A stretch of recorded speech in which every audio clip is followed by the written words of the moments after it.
Hola amado, Dios te bendiga, buen día. Qué bueno saludarte en este momento. Deseo grandes bendiciones para tu vida.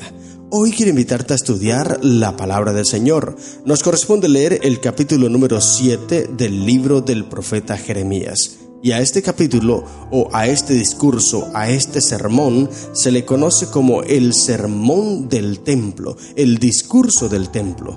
La esencia, la sustancia de este mensaje, de este sermón, se encuentra concentrado mayormente en los capítulos 7 al capítulo 10 del profeta Jeremías. En estos capítulos vamos a estar estudiando este mensaje. Jeremías se para a la puerta del templo y allí, aparentemente en una reunión nacional tal vez, había mucha gente de todos los lugares, venían allí a adorar a Dios en el templo, en una de estas fiestas nacionales que hacían, y entonces aprovechó Jeremías la oportunidad para pararse allí frente a la puerta del templo y hablarle al pueblo. ¿Pero por qué Jeremías habla de esta manera? Porque los hombres de Judá pensaban que estaban seguros, pues Dios nunca permitiría que el templo fuese destruido. Pero era mentira, estaban poniendo falsa confianza en el edificio y no en Dios, quien realmente habitaba en medio del templo. Pero mira que esto también es algo que no solamente ocurría en el tiempo de Jeremías, sino también en los tiempos de Jesús. Por eso tú puedes leer allí el capítulo 24 de Mateo, y los discípulos, cuando iban pasando frente al templo, dice el texto bíblico, que ellos llamaron la atención de Jesús sobre las construcciones del templo. Entonces Jesús, conociendo esto y sabiendo la mente de estos hombres, les dice: de cierto os digo que no quedará piedra sobre piedra que no sea derribado. Les derrumbó todo el concepto que tenían del templo. Y ahora Jeremías también hace esto mismo. Les presenta a ellos, y ya vamos a leer un texto bíblico para que nos demos cuenta cómo la forma en cómo Jeremías quería enseñarle a este pueblo para que ellos buscaran a Dios. Dice el versículo 1, Jeremías 7:1. Palabra de Jehová que vino a Jeremías diciendo. Como lo he mencionado en los capítulos iniciales de este libro maravilloso de Jeremías, él siempre llama la atención de sus mensajes a que son palabra de Jehová. Esto es algo muy especial, porque es que Dios es quien habla, es Dios quien envía sus mensajes, es Dios quien nos da sus advertencias. Las palabras que habla Jeremías no son palabras suyas, son palabras de Jehová. Dice el versículo 2, ponte a la puerta de la casa de Jehová y proclama allí esta palabra y di, oíd palabra de Jehová todo Judá, los que entráis por estas puertas para adorar a Jehová. Así ha dicho Jehová de los ejércitos, Dios de Israel, mejorad vuestros caminos y vuestras obras, y os haré morar en este lugar. No fiéis en las palabras de mentira, diciendo, templo de Jehová, templo de Jehová, templo de Jehová es esto. Pero si mejoráis cumplidamente vuestros caminos y vuestras obras, si con verdad hiciereis justicia entre el hombre y su prójimo, y no oprimiereis al extranjero, al huérfano y a la viuda, ni en este lugar derramaréis la sangre inocente, ni anduviereis en pos de dioses ajenos para mal vuestro, os haré morar en este lugar, en la tierra que di a vuestros padres, para siempre. Amén. ¡Qué promesa tan linda! Pero nótese bien lo que el Señor resalta aquí. Ellos estaban teniendo una falsa adoración, porque venían al templo a adorar a Dios, pero aquí el versículo 6, por ejemplo, dice que ellos oprimían al extranjero, al huérfano, a la viuda, derramaban sangre inocente. O sea, simplemente tenían una falsa religión, una religiosidad, una fachada por allí, nada más la forma externa. Por eso hemos leído ya en uno de los capítulos anteriores, por ejemplo el capítulo 4, que son estas profecías que Dios le enviaba al pueblo para que ellos dejaran esas malas prácticas. Versículo 14 del capítulo 4 les dice, lava tu corazón de maldad, oh Jerusalén, para que seas salva. Dios quería que ellos dejaran su falsa religiosidad y tuviesen un corazón íntegro, un corazón sincero, contrito, humillado. De nada sirven las prácticas que tú tengas, querido hermano. De nada sirve la fachada si tu corazón está lejos de Cristo Jesús. Entonces Él quería que ellos tuviesen un corazón puro y de esta manera entonces les haría cumplir todas las promesas que había prometido. Y aquí vosotros confiáis en palabras de mentiras que no aprovechan, dice el versículo 8, hurtando, matando, adulterando, jurando en falso e incensando a Baal y andando tras dioses extraños que no conocisteis. Vendréis y os pondréis delante de mí en esta casa sobre la cual es invocado mi nombre y diréis: ¿librados somos para seguir haciendo todas estas abominaciones? ¿Es cueva de ladrones delante de vuestros ojos esta casa sobre la cual es invocado mi nombre? He aquí que también yo lo veo, dice Jehová. Qué triste. Cueva de ladrones. Esto mismo lo vio Jesús cuando vino a esta tierra. Allí en el capítulo 21 de Mateo puedes verlo. Especialmente el versículo 13, cuando Jesús entra al templo y ve que la gente tiene una falsa religiosidad, simplemente llegan allí por ceremonias, por prácticas, pero su corazón está lejos de Dios. Entonces les dice, versículo 13 de Mateo 21, y les dijo: escrito está, mi casa, casa de oración será llamada, mas vosotros la habéis hecho cueva de ladrones. Esta era la condición en la cual se encontraba el pueblo de Judá y Jerusalén. Ellos simplemente venían al templo por cumplir requisitos, pero su corazón estaba lejos de Cristo Jesús. Por eso Él les decía: laven su corazón. Y Él nos dice hoy también a nosotros, querido hermano: dame, hijo mío, tu corazón, lava tu corazón. Yo no quiero prácticas, yo no quiero sacrificios, yo lo que quiero es un corazón puro, contrito, humillado. Ahora, entiéndase bien, no está diciendo entonces Dios que por esto no debemos dar entonces sacrificios o presentar un servicio de adoración. No, lo que Él está diciendo es que por encima de las prácticas está nuestro corazón. Y cuando tú y yo tenemos un corazón entregado totalmente a Dios, como resultado le brindaremos un servicio, un sacrificio, una adoración real, sincera ante el Señor. Eso lo dice Romanos capítulo 12, versículo 1, dice: os ruego, hermanos, por la misericordia de Dios, que presentéis vuestros cuerpos como sacrificio vivo, santo, agradable a Dios, que es vuestro verdadero culto. Esto es un sacrificio vivo, santo, agradable a Dios. Es cuando tú te presentas en la iglesia, vas a cantar, vas a adorar a Dios, lo haces con sinceridad, tu corazón está sincero, es transparente ante Dios. No simplemente vas a la iglesia por ir, por cumplir requisitos, porque ya es costumbre. No, vas porque realmente sientes la necesidad de Cristo en tu corazón. El pueblo de Israel no estaba haciendo esto. Ellos hacían todo simplemente por ganarse méritos ante Dios. Presentaban sacrificios para que Dios dijera: estos hijos míos, si son buenos, los voy a ayudar. Esto es lo que ellos buscaban, mas no había sinceridad. Por eso Dios les ataca. Andad ahora, dice el versículo 12, andad ahora a mi lugar en Silo, donde hice morar mi nombre al principio, y ved lo que hice por la maldad de mi pueblo Israel. Ahora pues, por cuanto vosotros habéis hecho todas estas obras, dice Jehová, y aunque os hablé desde temprano y sin cesar, no oísteis, y os llamé y no respondisteis, haré también a esta casa sobre la cual es invocado mi nombre, en la que vosotros confiáis, y a este lugar que di a vosotros y a vuestros padres, como hice a Silo. Os echaré de mi presencia como eché a todos vuestros hermanos, a toda la generación de Efraín. Silo, este lugar donde estaba el arca. Esta historia tú la puedes encontrar allí en Josué capítulo 18.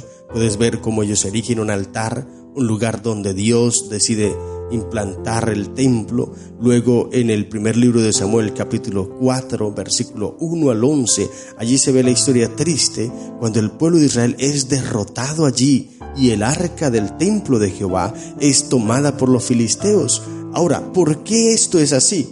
Porque el pueblo en 1 de Samuel capítulo 4 está en una condición similar a la de Jeremías capítulo 7. Ellos aparentaban tener una religión, pero simplemente era fachada porque su corazón estaba lejos de Cristo Jesús. Mira que ellos fueron a enfrentar a los filisteos y estaban siendo derrotados, pero luego van a Silo a buscar el arca. Y llevan el arca de Jehová, el arca del pacto. Pero tú puedes leer los primeros capítulos del primer libro de Samuel y te das cuenta que Dios no estaba en medio de su pueblo, dice el texto bíblico. Y a mí me parece triste esa historia. Puedes devolverte, eso ya lo estudiamos, puedes escuchar las reflexiones de esos capítulos.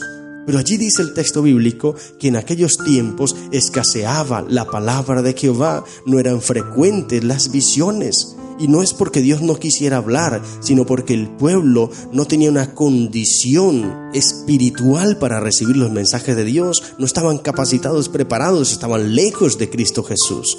Pero ahora llevaron el arca y entonces pensaron que al tener el arca, entonces los iba a proteger, porque ellos pensaban que el arca era Dios.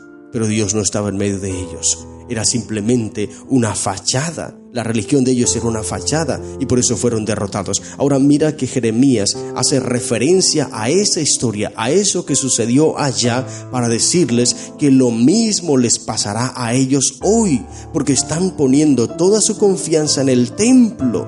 Lo importante es la construcción, el templo, la fachada. Pero no es eso, les dice. Es a quien se adora allí, a Dios, y ustedes están lejos de Dios.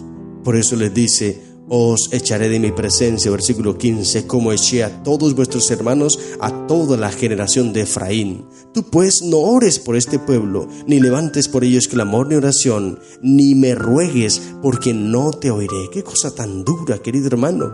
¿No ves lo que estos hacen en las ciudades de Judá y en las calles de Jerusalén? Versículo 18, los hijos recogen la leña, los padres encienden el fuego y las mujeres amasan la masa para hacer tortas a la reina del cielo y para hacer ofrendas a dioses ajenos, para provocarme a ira. Qué situación tan triste, tan dura del pueblo. Ellos estaban adorando a esta reina del cielo. Y cuando lleguemos al capítulo 44 de Jeremías, allí profundizaremos más, porque Jeremías 44 habla sobre esta mujer, la reina del cielo, y vamos a profundizar más sobre quién es esta mujer. Que esta era una diosa que ellos tenían, la consideraban la madre de los dioses. Así como hoy día el cristianismo tiene a una mujer que la consideran la madre de Dios, la reina del cielo. Es la misma, nótese bien, es la misma deidad, solo que con diferente nombre. Están cambiando la adoración y están adorando deidades paganas, falsas, y no buscan a Dios, que sí les puede ayudar. Pero como te dije, cuando lleguemos al capítulo 44 profundizaremos más acerca de la reina del cielo. Pero esto era lo que ellos hacían.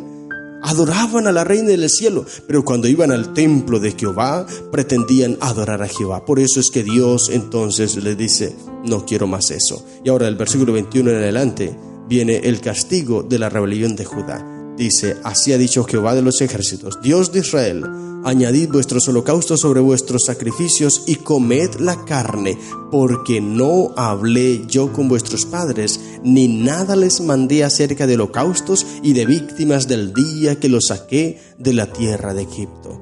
Este versículo es un poco controversial y difícil de entender, porque mira que aquí está contradiciendo muchas cosas que ya leímos en Éxodo, por ejemplo, cuando Dios envía el sistema de sacrificios. Aquí aparentemente está diciendo que Dios no envió eso, pero no es lo que está queriendo decir el profeta. Simplemente está utilizando una figura literaria, así como por ejemplo José. ¿Recuerda esa historia de José? José utilizó esta misma expresión cuando sus hermanos llegaron allí después que se les dio a conocer a ellos, y entonces sus hermanos afligidos porque lo habían entregado. José les dice: no, ustedes no me entregaron a los egipcios, no, simplemente Dios me trajo hasta aquí.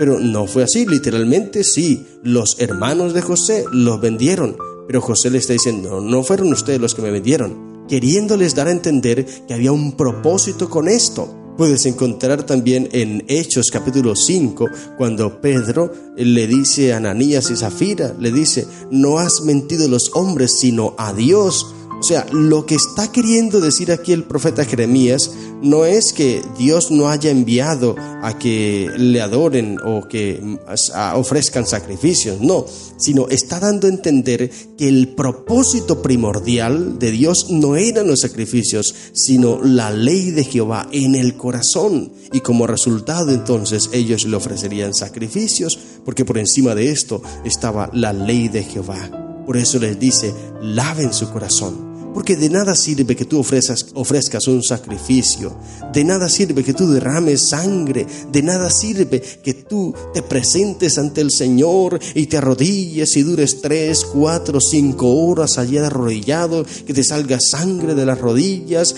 que camines y que hagas un montón de cosas. De nada sirve eso si tu corazón no está totalmente sincero, contrito y humillado ante el Señor. Mas esto les mandé diciendo: escuchad mi voz y seré vuestro Dios. Aquí viene el versículo 23, interesante, dice: y vosotros me seréis por pueblo, y andad en todo camino que os mande, para que os vaya bien. Ahí está el mensaje. No son las prácticas, no es externa la relación, es interna. Dios quiere transformar el corazón, quiere posesionarse de nuestra vida. Y cuando entonces tome nuestro corazón y se posesione de nuestra vida, allí se reflejará en la parte externa. Y ahora el mensaje sigue mencionando, el capítulo sigue mencionando los mensajes que Dios le había dado a Jeremías, y le dice: háblale al pueblo. Versículo 22, por ejemplo: tú pues le dirás todas estas palabras, pero no te oirán. Los llamarás y no te responderán. Les dirás, por tanto: esta es la nación que no escuchó la voz de Jehová su Dios, ni admitió corrección. Pereció la verdad, y de la boca de ellos fue cortada. Qué triste situación. Y allí viene entonces la sentencia para este pueblo, porque no escucharon la voz de Jehová. Vino entonces la condenación. Pero recuerda, antes de llegar los juicios de Dios, Él envía sus advertencias. La nación de Jerusalén, Judá y Jerusalén, estaban a punto de recibir el juicio de Dios por manos de los babilonios, los caldeos. Nabucodonosor iba a asediarlos, a sacudirlos, a desolarlos y a llevárselos a Babilonia. Pero antes que eso llegara, entonces Dios les enviaba las advertencias. Si ellos acataban las advertencias, Dios los podría librar. Pero como no lo hicieron, entonces el juicio llegó. Querido hermano, hoy es similar. Dios envía mensajes. Cada mañana yo te envío este mensaje. Soy yo quien está hablando, sí, pero el mensaje es de Dios y Él me está utilizando como un instrumento para llegar hasta tu corazón, para que tú escuches la palabra de Dios, para que tú abras tu corazón y dejes que Cristo entre en tu vida, tome posesión de ti, te transforme, y entonces tú puedas presentar un sacrificio perfecto, un culto racional ante el Señor, un culto agradable, santo ante Dios. Esto es lo que Él desea. Más que prácticas, más que ceremonias, Él quiere tu corazón. Y cuando tenga tu corazón, entonces tú le darás prácticas y ceremonias, porque lo harás de toda sinceridad, con un corazón contrito y humillado, y así Dios estará contigo y te bendecirá. Hazlo, querido hermano, para que encuentres placer y felicidad en la vida cristiana. Estas son las lecciones que encontramos en el capítulo 7 del libro de Jeremías. Que el Señor te bendiga. ¡Feliz día!